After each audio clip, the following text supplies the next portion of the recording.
reciban los cordiales saludos desde Televisión Guinea Ecuatorial al inicio de este programa especial con ocasión de la celebración o conmemoración del 47º aniversario de la independencia de la República de Guinea Ecuatorial, 12 de octubre de 1968, 12 de octubre 2015. Pues aquí en Televisión Guinea Ecuatorial estamos organizando o hemos organizado una mesa redonda que cuenta con destacadas figuras que nos van a hablar sobre lo que fue el 12 de octubre de 1968 y lo que ha sido nuestro país desde 1968 hasta 2015. Me acompaña en ese plató la periodista y escritora Carmela Ollunay Yinguano. Hola, ¿qué tal? Las obras, ¿cómo van? ¿Sus libros? Pues ahí intentando hacer algo más, pero no es fácil. Me has hablado de un libro de un padre de la independencia que usted está leyendo, o alguna historia de los independentistas. Sí, yo pienso de que tenemos que presentar ese importante día yendo un poquito al inicio de la descolonización. Y para ello vamos a abordar con los señores que nos has presentado y espero que aquí podamos sacar cosas muy interesantes. Provechosas a favor de las presentes y futuras generaciones de la República de Guinea Ecuatorial. Pues como hemos dicho, contamos aquí con invitados especiales.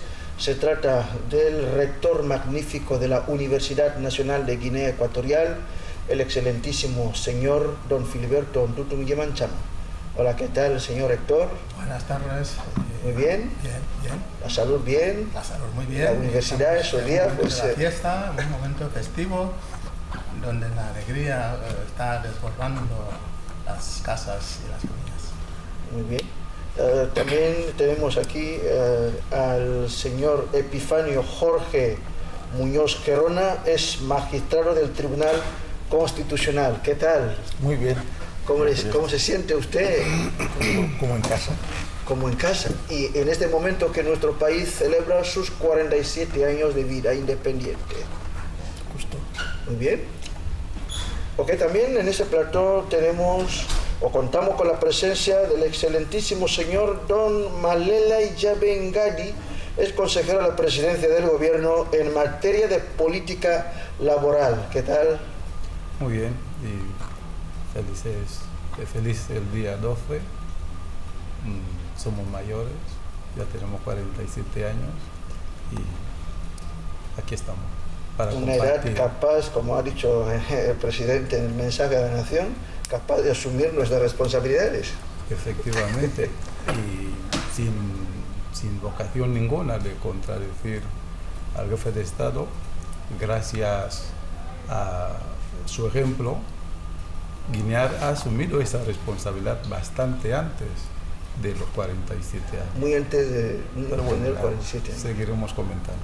Ok, tenemos por último entre los invitados al excelentísimo señor don Felipe Ondonjada, consejero de la presidencia del gobierno en materia de enseñanza primaria y secundaria.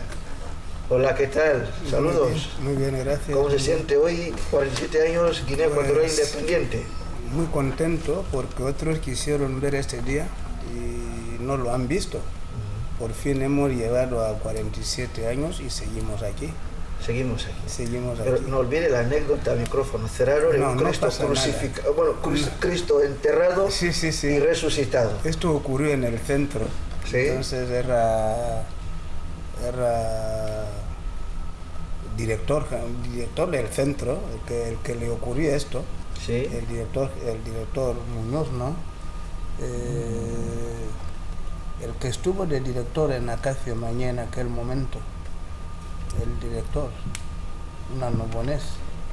¿Y qué ocurrió? A ver, la compañera no conoce la historia. No conocemos la historia. Manuel Gerona Umbría. Umbría, sí, Manuel Gerona Umbría. ¿Qué ocurrió? Que Es un pequeño preámbulo, luego entramos. Un preámbulo. Sí. Sí, que pues llegaron unos efectivos de la seguridad a decir que pues ya cerraron las iglesias. Había que sacar el crucifijo en el centro Entonces el director se levantó, después de que se marcharon, el director se levantó, sacó la cruz, la llevó como en una procesión, abre el aparador y dice: Cristo, te pongo aquí como te pusieron en el sepulcro, pero espero que algún día saldrás de aquí. Entonces, pues las iglesias estaban cerradas y después del golpe de libertad, el señor seguía de director ahí. Ya pasaron 3 años. Entonces, ocurrió cerca de 79. Exacto. Entonces, pues nos reunió otra vez en Acacio Mañé, volvió a abrir y dijo: mira, dijo que algún día saldrías de aquí. Entonces volví a abrir y sacó el crucifijo, diciendo: yo te dije que entrabas y saldrías, ahora sales. Y la curiosidad es que fueron 3 años. 3 años y seguía siendo el mismo director. Seguía siendo el mismo director. Porque pues es una Y anécdota como que Cristo me contó. resucitó al tercer día, Sí. aunque aquella vez fue al tercer año. Son historias muy impresionantes. Así. Pues señores, vamos a abordar con ustedes cuestiones interesantes, como hemos anunciado el 12 de octubre de este año. Guinea Ecuatorial cumple 47 años. Con ustedes vamos a abordar cuestiones como las que pues la compañera nos va a dar a conocer. Sí, gracias. Nosotros, claro, estamos celebrando un día muy importante, como todos sabemos, Día de la Independencia de nuestro país. Para ello queremos dividir ese panel en 2 partes. Queremos ver antes y la actualidad. Entonces nosotros hemos preparado una introducción que la hemos llamado 12 de octubre, un complicado nacimiento. El 12 de octubre de 1968, hace ya 47 años, tras un largo y tortuoso proceso, finalmente Guinea Ecuatorial era proclamada como una nación independiente, la número 126 que admitía la Organización de las Naciones Unidas. Nacía así y se incorporaba un nuevo Estado al concierto de naciones del mundo. Pero como les dije antes, fue un prolongado y sinuoso proceso. No fue de noche a la mañana, sino que fue un proceso que llevó su tiempo, porque ante todo hay que recordar que lo que hoy llamamos Guinea Ecuatorial estuvo inicialmente bajo el reinado de Alfonso III, quien en 1926 fusionó la colonia de Río Muni, la de Fernando Po, la de Lobey, Anubón y Corisco, los fusionó. El gobierno español de Francisco Franco no tenía entre sus propósitos desprenderse de su Guinea española. Y en 1956 los territorios españoles del Golfo de Guinea Ecuatorial pasan a ser provincia española del Golfo de Guinea, por la Ley 46/59 de 30 de junio. Y la provincia española del Golfo de Guinea se convierte en 2 provincias, la provincia de Fernando Po y la provincia de Río Muni. Pero la presión de las Naciones Unidas forzó al gobierno español a conceder cierta autonomía administrativa tras el referéndum de autonomía de Guinea Ecuatorial en 1963, que dio lugar a un primer gobierno autónomo presidido por Bonifacio Ondredu y a una primera Asamblea General Ecuatoriana presentada por Enrique Gori desde 1964 a 1965, es decir, que durante un año, cuando Gori le cedió el puesto a Federico Ngomo. Luego, en noviembre de ese mismo año, la 4ª Comisión de la Asamblea de las Naciones Unidas aprobó un proyecto de resolución donde se solicitaba a España que fijase lo antes posible la fecha para la independencia de Guinea Ecuatorial. Transcurrió un año y en diciembre de 1966 el Consejo de Ministros del Gobierno español acordó preparar la conferencia constitucional. Tardaría casi otro año porque sería en octubre de 1967 cuando se inauguró dicha conferencia, precedida por el señor Fernando María Castilla, ministro español de Asuntos Exteriores. Por la parte de Guinea estaba Federico Ngomo. Esta conferencia sería la creadora de la primera constitución de Guinea Ecuatorial, la cual sería sometida a referéndum popular el 11 de agosto del año 1968 y alrededor del 64% de los electores votaron a favor de esta constitución, que de hecho preveía un gobierno con una asamblea general y un tribunal supremo con jueces nombrados por el presidente. Entre el 22 de septiembre y el 12 de octubre de aquel año 1968 se llevaron a cabo las primeras elecciones generales de Guinea Ecuatorial. Como resultado de las mismas, Francisco Macías Nguema, encabezado el Partido Popular de Guinea Ecuatorial, se alzó con la victoria, siendo su más cercano rival Ndoye Edu, del Movimiento de la Unidad Nacional de Guinea Ecuatorial. De hecho, en la Asamblea General, el partido de Macías había quedado tercero en número de escaños, por detrás de la formación de Ndoye Edu.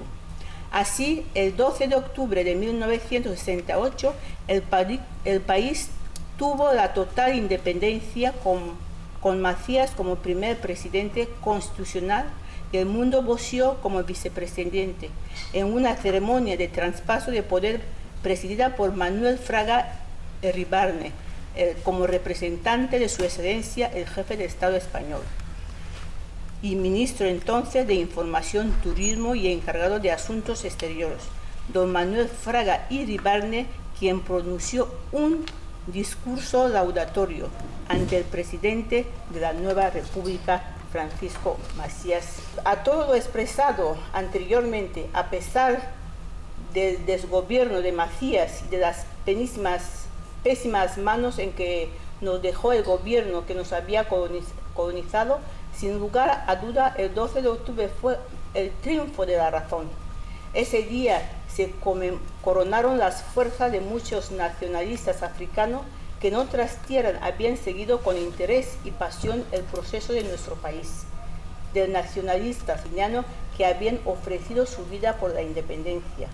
El 12 de octubre, entonces, además, significó la victoria de todas las 125 naciones del mundo que dieron la bienvenida a la nación 126 de la ONU, organismo que había presionado con firmeza a España para que otorgara la independencia de Guinea Ecuatorial. El 12 de octubre fue una victoria de muchos dentro y fuera de nuestras tierras. Fue sin objeciones la victoria de la razón. Esto es una pequeña introducción a grandes rasgos para poder entrar en el tema. Y nosotros tenemos un cuestionario que nosotros queremos presentar aquí para que nosotros nos den las opiniones, lo que nos pueden decir acerca de ese día que estamos conmemorando así. Dicho de otro modo, la presencia de todos ustedes aquí es hablar un poco, analizar sobre el antes, durante y después del 12 de octubre. El antes implica lo que fue el proceso colonial, el durante la lucha de los independentistas en la perspectiva de alcanzar la independencia, y durante la independencia sería este primer gobierno de los 11 años y el actual gobierno de por una Guinea mejor. Vamos a, siguiendo el orden. Sí, por ejemplo, una pregunta pondría yo sobre la mesa, que sería las circunstancias históricas en que se produjo la independencia de Guinea Ecuatorial. Marela, por favor. Bueno, yo creo que efectivamente cualquier lector y curioso compartiría que efectivamente el parto fue complicado. El parto del niño, hoy llamado Guinea Ecuatorial, fue un parto complicado. Fue un parto de muchos años, pero por ubicarnos en algún momento histórico para encontrar alguna explicación, hay que ver cómo las Naciones Unidas entra en juego, pero porque España entra en las Naciones Unidas. Hasta ese momento, el rol de las Naciones Unidas para presionar no es tan importante. Lo más importante es la presión que se está produciendo desde los países latinoamericanos y los países que emergen de la Europa del Este. Y por supuesto, la presión se produce también desde los países africanos. Sin embargo, cuando España entra en las Naciones Unidas del año 1955 como miembro, ya 14 de enero, quiero recordar, como miembro de pleno derecho, a partir de ahí tiene obligación, ya a partir del mes de febrero, la Secretaría de las Naciones Unidas ya le plantea el cumplimiento obligado con lo que recoge el capítulo 11 de la Carta de las Naciones Unidas, que entonces era el respeto de las libertades, de los derechos humanos y también la descolonización de los pueblos que entonces llamaban pueblos no autónomos. Por lo tanto, es un proceso que hay que verlo desde 3 puntos de vista. Primero, desde el punto de vista nacional. Las personas que el colonizador, por una cuestión de funcionalidad y de comodidad, crea una figura que fue la de los emancipados. Pero detrás de la figura de los emancipados está la toma de conciencia de las diferencias que hay entre el no emancipado y el emancipado. Por lo tanto, son las propias personas que gozan del favor de ser emancipados los que, habiendo tomado conciencia, reclaman la equiparación de derechos con los colonos. Son las personas que pueden tener acceso a ciertos bienes y son las personas que han experimentado la diferencia entre su ayer y su hoy. Luego está, como hemos comentado antes, el hecho de que España entrara en las Naciones Unidas y necesariamente tendría que cumplir con las obligaciones y con los vientos que entonces se manejaban en las Naciones Unidas. Y ahí la corriente general de los países independentistas. Tenemos que recordar que el año 60 se llamó el año de África, ¿no? En una asamblea de las Naciones Unidas de repente entran 17 países como nuevos miembros. Por lo tanto, a partir de cuando esos países entran, el empuje es absolutamente imparable para España. Yo creo que dentro del mismo gobierno español había 2 tendencias, que eso influía, porque una parte estaba el pensamiento de Carrero Blanco y el pensamiento de Castilla, cuando Manuel Castilla era ministro de Asuntos Exteriores, y había una divergencia porque Carrero Blanco consideraba a Guinea como una propiedad suya.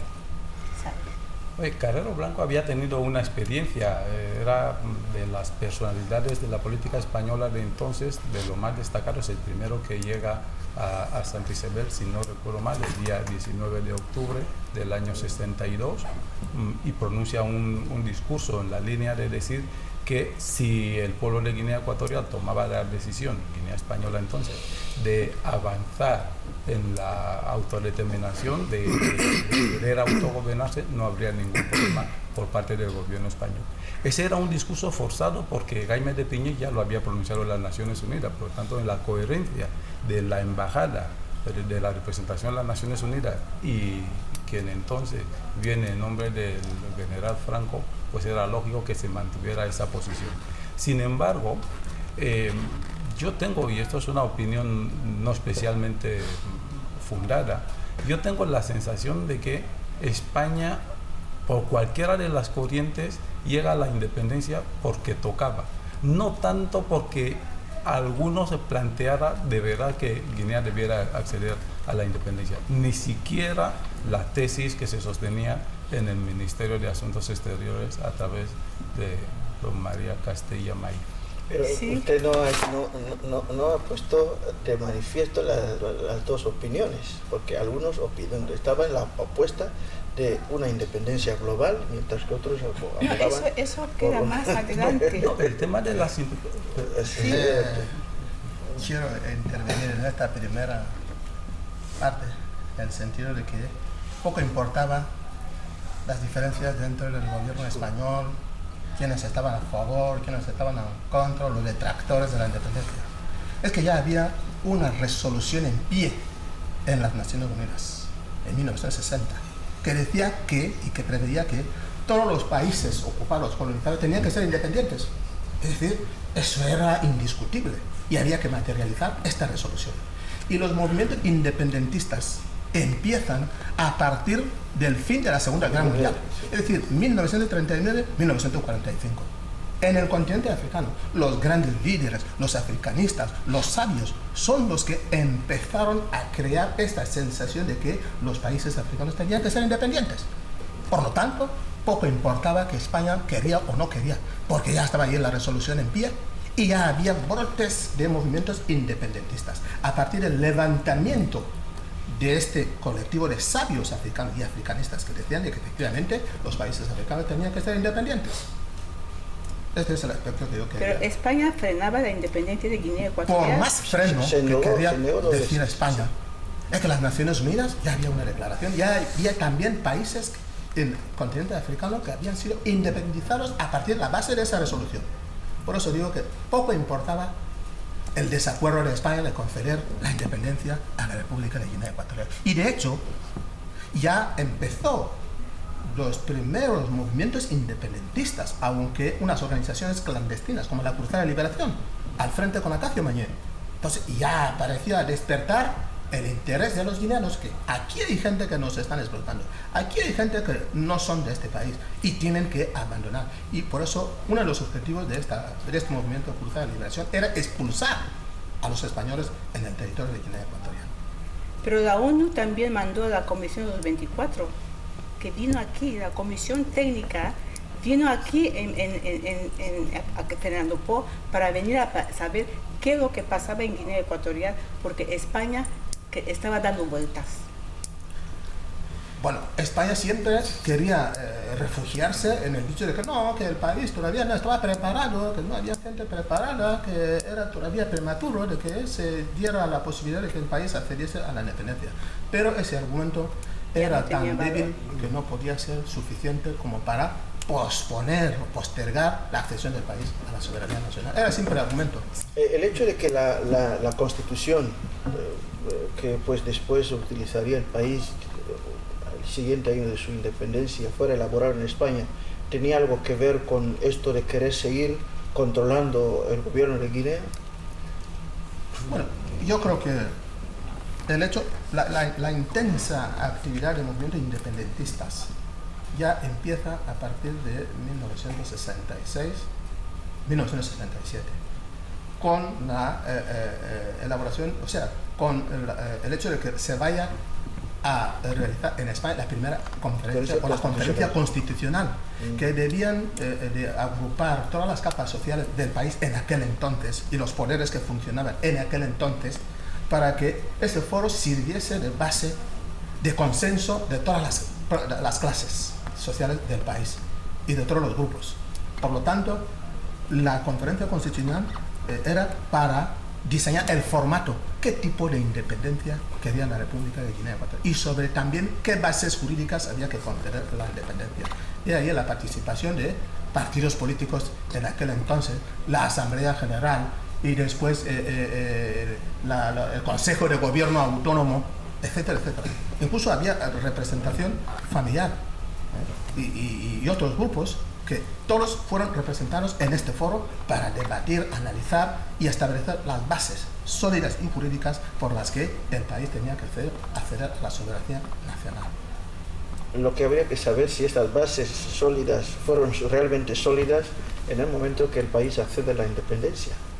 Porque esa conferencia tampoco fue muy positiva. El hecho cierto es que solamente hubo contenido político. La Comisión de Economía no hizo ni una sola propuesta que fuera capaz de sostener un país que emerge después. La Comisión Jurídica y Administrativa tampoco. Es más, en la intervención, cuando se constituyen las comisiones, el presidente de la Asamblea, entonces el señor Ngomo, plantea que no se pueden mantener las reuniones simultáneas de las comisiones, porque la comisión que interesaba a todos era la comisión económica, o sea, perdón, política. Por lo tanto, deberían estar presentes todas las comisiones políticas. Entonces, ¿qué es lo que pasa? A posteriori, el resultado es que fue una reunión política y no se sentaron mayores bases. La prueba de ello es que incluso después, cuando ya se ha aprobado la Constitución, los funcionarios que tienen que sostener la administración eran españoles. No había un presupuesto aprobado. Sabiendo que Guinea iba a ser independiente en el año 68, no se hizo un presupuesto para el año 69 para Guinea. Hubo que prolongar los presupuestos del año 68. No había ni siquiera una estructura mínima. Se tuvo que hacer un acuerdo para que durante los 2 siguientes años siguieran manteniéndose los funcionarios y que fueran pagados con cargo a los presupuestos prolongados. Por poner algún ejemplo, estamos en televisión. Hasta la televisión fue uno de los primeros elementos de incidencia entre el gobierno de Guinea que emerge y las autoridades españolas, porque quisieron seguir manejando el gobierno a través de la televisión, porque no constaba en ningún sitio que la televisión formara parte de la televisión guineana. Seguía siendo televisión española, y con tal mala, no voy a decir mala fe, porque después de todo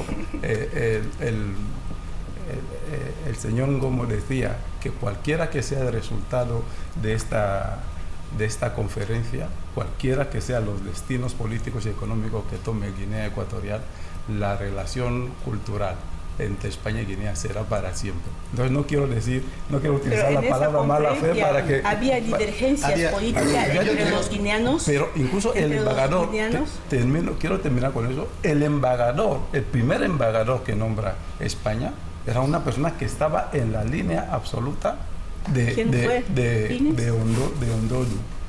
Por lo tanto, eso porque fue... Ondodu era candidato favorito de España.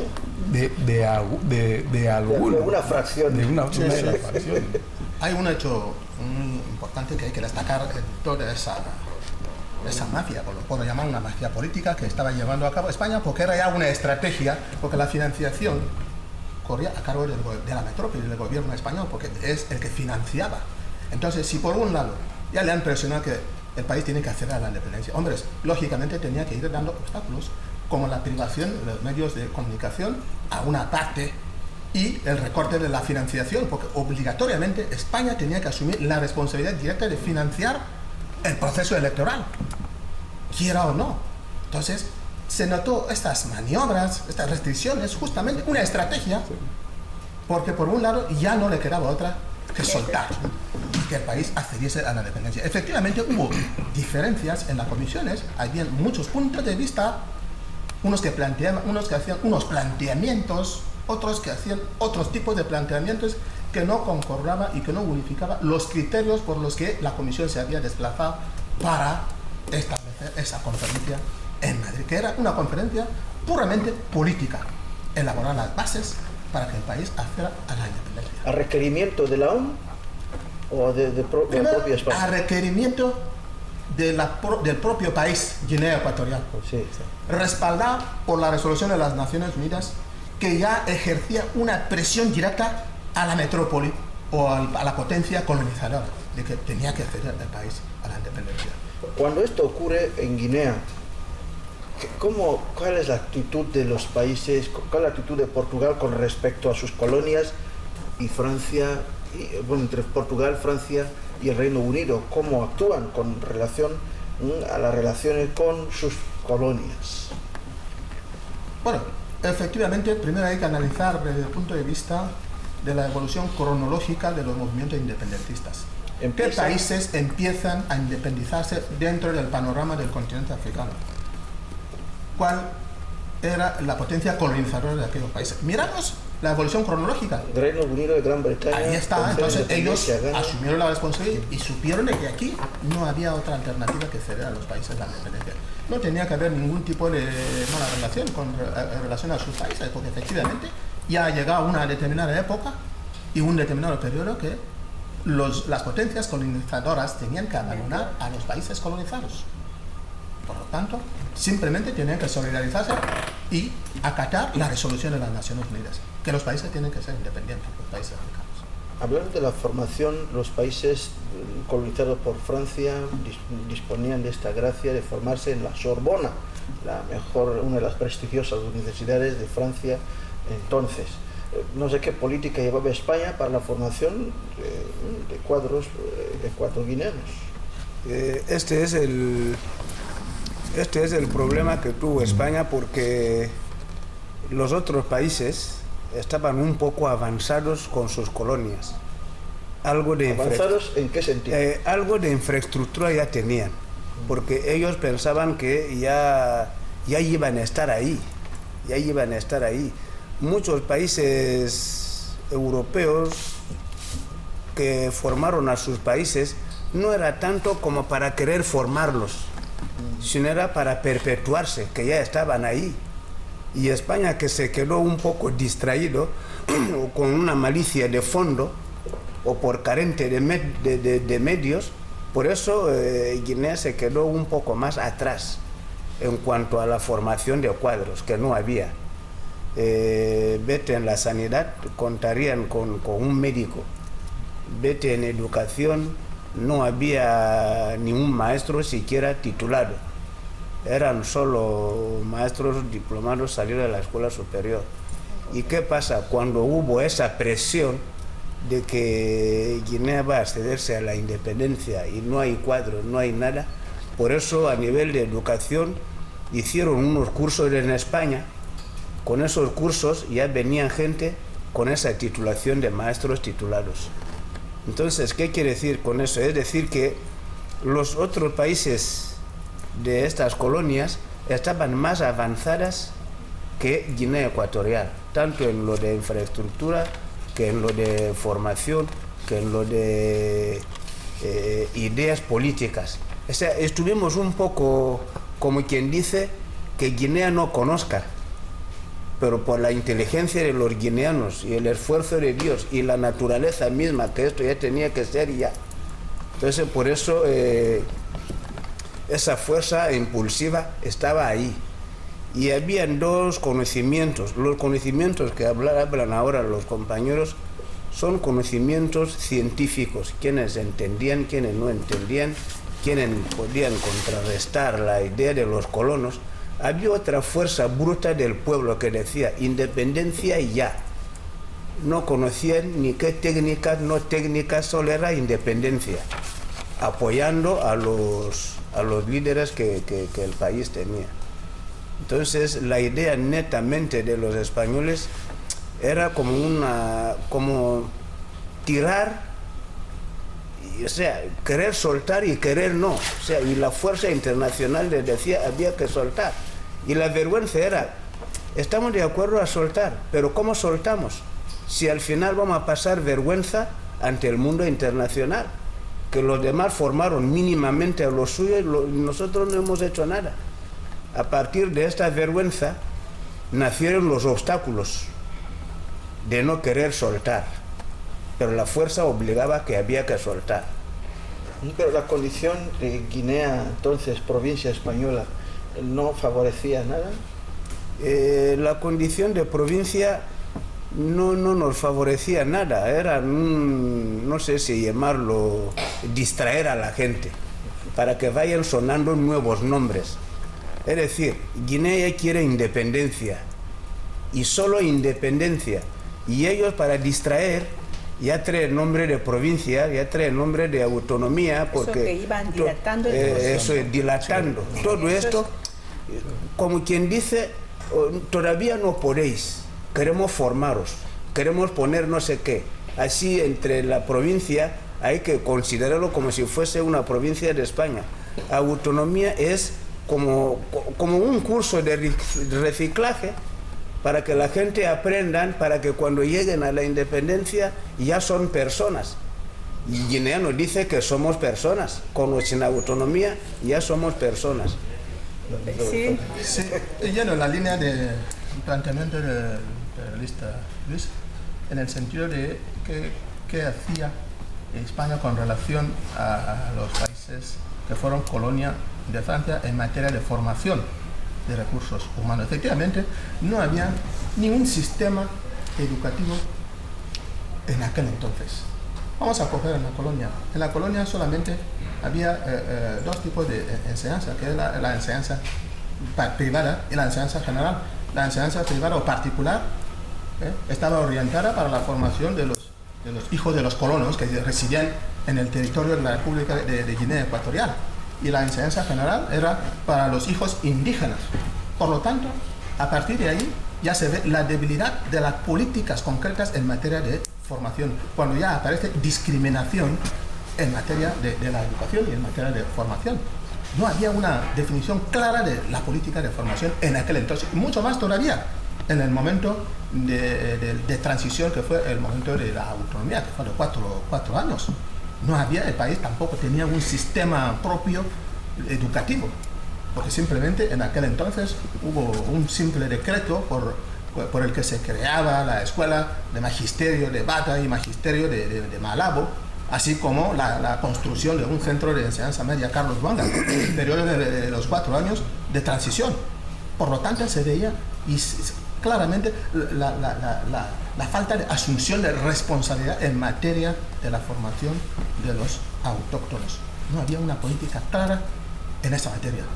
Y por lo tanto, brillaba por su ausencia estas políticas de formar a cuadros nacionales. Precisamente cuando el país se acerca a la soberanía nacional, no dispone, y ni siquiera disponía de 3 cuadros formados. Es decir, esto se arrastraba ahí. Y también hay que mirar los niveles de las potencias colonizadoras en aquel entonces. España no era nada en aquel entonces. A partir de esta debilidad, se ve que España no tenía una categoría de un país colonizador en comparación con Francia, que sí, efectivamente, tenía las tallas debidas como para presentarse como una potencia. Y se ve claramente los avances significativos que experimentaron aquellos países que fueron colonias francesas, el nivel de infraestructura que disponían y el nivel de formación que también tenían. Esto estaba en función al tipo de políticas que cada país o cada potencia colonizadora implantaba en sus colonizados, en sus países colonizados. Yo que quería saber, ¿esa situación nos afecta hasta hoy? ¿Nos sigue afectando? Esta situación nos sigue afectando hasta hoy, pero no en gran medida, sino simplemente el camino se hace al andar. Hemos encontrado el país acceder a la independencia con esta situación.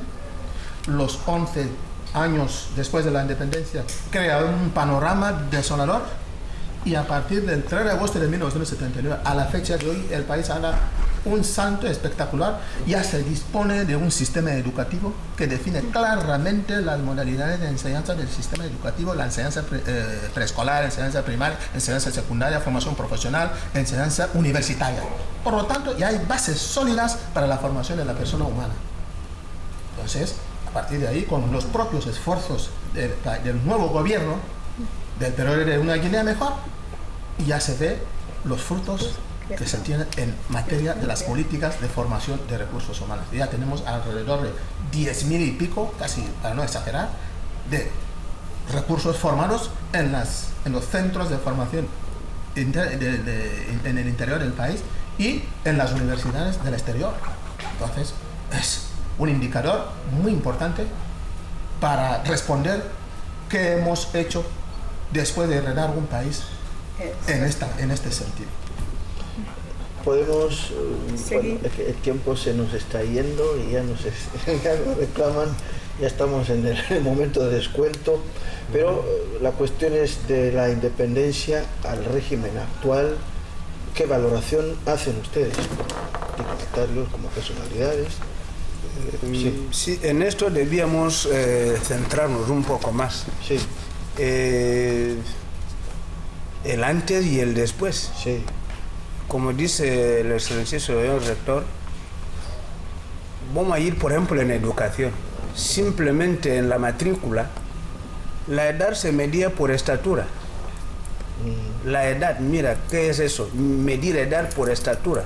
Es decir, un colono se colocaba en la puerta, extendía su mano y los niños a entrar, el que chocaba la mano era ya mayor y el que no la chocaba pasaba. Entonces ocurría que los bajitos, como si fuesen pigmeos, pasaban el curso siempre, y los altos, aunque tenga 12 años, ya era mayor. A partir de ahí ya es un antes en la colonia. Y ahora mismo la matrícula, el sistema educativo no importa ni la edad, ni la situación económica, ni la situación política, ni raza, ni nada de nada. Ya es estudiar y el que quiere y puede. O sea, ya es una diferencia. Entonces, en cuanto a los sistemas, el sistema era inicial, después de inicial, elemental, el que suspendía elemental, medio, primaria y se acabó. Y esa primaria es la que podía entrar en la escuela superior, que también por esa política de distracción que hemos dicho antes, se llamó antes Escuela Superior Indígena. Don Manuel lo conocerá mejor. Escuela Superior Indígena. Cuando la palabra indígena chocó, ya lo llamaban Escuela Superior Provincial. Después Escuela Superior no sé qué tal. Entonces hay mucha diferencia. El sistema actual del sistema colonial. Ahora ya tenemos, como ha dicho el rector. Mira, yo quería introducir un poquito aquí, lo he cogido en una de las investigaciones que estamos leyendo, y hablaba del paternalismo. Que ellos decían, el paternalismo normalmente sabemos que ha hecho mucho daño al continente africano. Alguien dijo, no se le puede dejar de la mano a nuestra cultura superior. Nos obliga a cuidar materialmente a todos esos países y decide a cada momento lo que tienen que hacer. Esa es la política. Yo quiero que nos centremos un poquito en la política española con respecto a nosotros. Entonces ellos pensaban de que su cultura era superior y que no nos podían dejar en la mano, si no nos íbamos a descarriar. De hecho, 2 años después de entrar España en la Asamblea de las Naciones Unidas, la intervención que hace el entonces generalísimo Franco en la Asamblea aborda el tema de Guinea y lo aborda en esos términos aproximadamente. Se viene a decir algo así como que en la tarea española de difundir su cultura no se puede confundir la colonización con el colonizaje o el colonialismo, porque para él la colonización era la manera de ir distribuyendo la gran cultura española por el mundo para las personas que la necesitaban. Un poco lo que decía Felipe, como que no dábamos la altura, ni siquiera la altura intelectual, efectivamente. Entonces, claro, el planteamiento es ese, de una relación, de un trato de inferioridad permanente, de tal suerte que se cuentan anécdotas de una persona que remite una carta a la administración diciendo: yo fulanito menganito, 56 años, o sea 53 años menor de edad, porque como no estaba emancipado, entonces no tenía determinados derechos, no acababa de ser mayor de edad. Entonces, y quería, decían, quería añadir otra vez que lo que ha comentado antes de la realidad hoy, ¿no? El tránsito hasta llegar al presente. Yo creo que uno de los logros, más allá del crecimiento que se ve en lo material, por desarrollo tiene que haber una implicación, algo más que lo que se ve físicamente. Yo creo que lo que hemos crecido enormemente es en la idea de la identidad del país. La idea de la identidad del país. Lo que hemos pasado algunos momentos, como citaba antes, por favor, ¿quiere explicar un poquito lo que te refiere la identidad del país? No, quiero decir, por la identidad del país quiero primero recordar que la vocación española de retrasar la independencia se convirtió en dividir posicionamientos para acceder a la independencia. O sea, que no fue una cosa, no fue un antojo. Vamos a ser respetuosos, insisto una vez más, con la memoria, pero hubo personas intoxicadas que empezaron trabajando para la independencia unificada, que estuvieron en Camerún siendo financiados por personas que sostenían la independencia unificada y en contra de todo criterio por el que viajan a Camerún, acabaron volviendo abanderando otra tesis. Entonces, el que hoy en día Guinea sea un proyecto de todos, para mí es el gran logro. O sea, hubo momentos que lo que hemos estado fuera, hemos tenido la sensación, incluso en momentos de, bueno, ser guineano era como ser uno más. Hoy en día, ser guineano, pues, oye, no que le pongan a uno la alfombra, pero oye, qué bien queda ser guineano ahora, ¿no? Pero ha habido momentos que por estadios y realidades políticas que se produjeron en algún momento, esos primeros 11 años, que mucha gente no tuvieron el valor de seguir clamando y reclamando su condición de guineano. Para mí, ese paso, ese recorrido, esa identidad, esa bandera a la que todos miramos de frente y nos identificamos con ella, ese himno que cuando suena nos sentimos identificados, pues para mí ese es un paso muy importante, ¿no? Y pasamos, con eso termino, cuando nosotros pasamos una temporada en España en la que era un objeto de risa porque nos daban la documentación de apátridas, hubo un momento que nosotros nos hemos reído de los españoles porque su himno no tiene letras, mientras el himno nuestro tiene letras, ¿no? Pero claro, ahora podemos exhibir el hecho de que nuestro himno tiene letras porque nos sentimos orgullosos del trabajo que se ha hecho hasta ahora para sacar Guinea de donde estaba, de ese niño menor de edad que se estaba siendo engendrado y la madre no quería que saliera ese niño a lo que es hoy, que es un niño con 47 años y, como decía, con responsabilidades asumidas. Sí. ¿Cuál es la evaluación, vamos a decirlo de alguna manera, que podemos dar después de la independencia, los 11 primeros años de la independencia, la fecha de hoy, 12 de octubre de 2015? Hay indicadores que efectivamente son, digamos, elementos objetivos que nos permite llegar a una conclusión también objetiva. ¿Cuál era la tasa de escolarización antes de la independencia? Prácticamente nula. ¿Y cuál es la tasa de escolarización a la fecha de hoy? Yo creo que nos ocupamos en buena posición si hay que hacer un análisis general de lo que es la tasa de escolarización en comparación con otros países. ¿Cuál era el nivel de existencia y disponibilidad de las infraestructuras educativas en el periodo de la colonia, los 11 primeros años de la independencia, a la fecha de hoy, 12 de octubre de 2015? Yo creo que hoy en día tenemos un gran volumen de infraestructuras educativas cuya existencia y disponibilidad habla por sí sola. ¿Cuál era el número de funcionarios?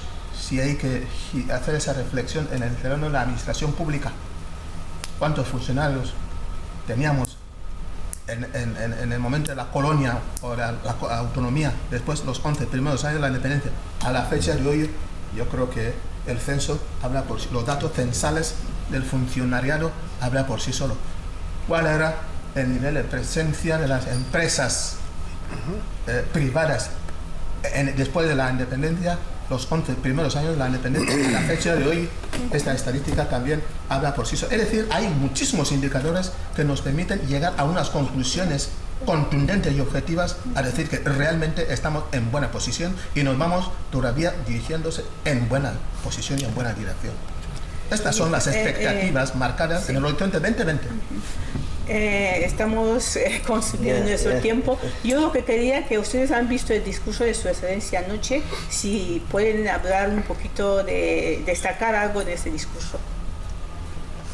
En todo caso, tenemos casi consumido el tiempo que nos ha sido acordado por la programación. Lo que hoy es un día especial, 12 de octubre. Es un día especial. Es que pienso que estamos en un 50% de nuestro programa. Sí, pero señor. Es ya que trabajamos con lo que es el tiempo, la programación. Este espacio es muy importante y había que o repetirlo o ampliar el tiempo, sí, porque el tiempo, si queremos hablar del pasado y el presente, es un día entero hablando, porque iremos por campos. Por educación hemos hablado, y el tema de la mujer, estaríamos todo el día, que la mujer solo era casarse, nada más. El señor que tenía 2 hijos, una hija y tal, decía matricular a la niña, al niño. Pero es que nosotros, yo creo que es el día 12 de octubre de nuestra independencia. Sí, sí. Yo lo que quería destacar el papel de los nacionalistas guineanos, el papel que jugó y la importancia que nosotros hoy día lo estamos haciendo. Y llegar hasta ahora donde estamos, que se ha logrado, como estamos analizando ahora mismo. El tema de la mujer sería pues un poquito más otro tiempo. Entonces hay muchos temas que nosotros podemos dar, pero en este momento quiero preguntar si nos pueden dar una valoración, algo importante que han percatado en el discurso anoche de su excelencia, si lo han visto. Bueno, como siempre, los discursos del presidente de la República son discursos muy políticos y esperanzadores y infunden cada vez el optimismo y que siempre le ha caracterizado la materialización de sus ideas políticas, la materialización de los proyectos políticos. La valoración que yo puedo hacer en este discurso es una valoración positiva, porque siempre genera expectativas y genera esperanza de que estamos, como lo he dicho, estamos yendo al buen camino y el camino se hace andando. Yo quiero hacer una brevísima reflexión en lo que respecta al tinte nacionalista que acababa de hablar la periodista, que quería ver el tinte nacionalista. Imagínense que en el momento de la campaña electoral para las elecciones presidenciales a la independencia, a pesar del apoyo económico y material que gozaba un determinado candidato, el nacionalismo primó, porque no se disponía de recursos. El sentido nacionalista tocó el fondo de los corazones de los guineanos, que tenemos que ser independientes. Precisamente los partidos que abandonaron, o sea, cuya bandera era la independencia, tuvieron que llevar el gato al agua, es decir, tuvieron que acceder a la victoria. Porque a pesar de los escasos medios que disponían y a pesar de que hubo ciertos partidos que tenían una financiación pública y una financiación oculta, y a pesar de todas las maniobras que se estaban llevando a cabo, el nacionalismo triunfó. Y es que el país y los guineanos dijeron: ya ha llegado la hora para que seamos independientes. Por eso ganó aquellos partidos y aquellos candidatos cuyo mensaje caló el fondo y el corazón de los nacionalistas, porque era un mensaje persuasivo, un mensaje nacionalista. Es aquello que movió a los guineanos para que en el momento del cómputo electoral saliese vencedor los partidos nacionalistas, los partidos independentistas. Visto la importancia que revisten los temas, creo que tenemos que reprogramar esa mesa, nuestra mesa redonda, para quizá un día después, para depurar lo que ha sido la agenda, señora Carmen. ¿Cómo le parece, compañera? Muy bien, lo vamos a dejar aquí y esperamos de verdad que otro día aceptar nuestra invitación para poder seguir este tema que es muy importante y que la verdad interesa a todo el mundo. Pues señoras y señores, como nos están dando cuenta, hay mucho que abordar, hablar de la independencia de Guinea Ecuatorial y sobre todo de sus 47 años es un tema muy difícil de abordar en tan poco tiempo. Vamos a contar con el apoyo de nuestros invitados para que próximamente se pueda volver a grabar una segunda parte de esta entrevista. Les agradecemos por la compañía, señores, les agradecemos, excelentísimos señores, dignatarios que han sido invitados, les agradecemos por el tiempo acordado y por aceptar nuestra invitación. Muchas gracias.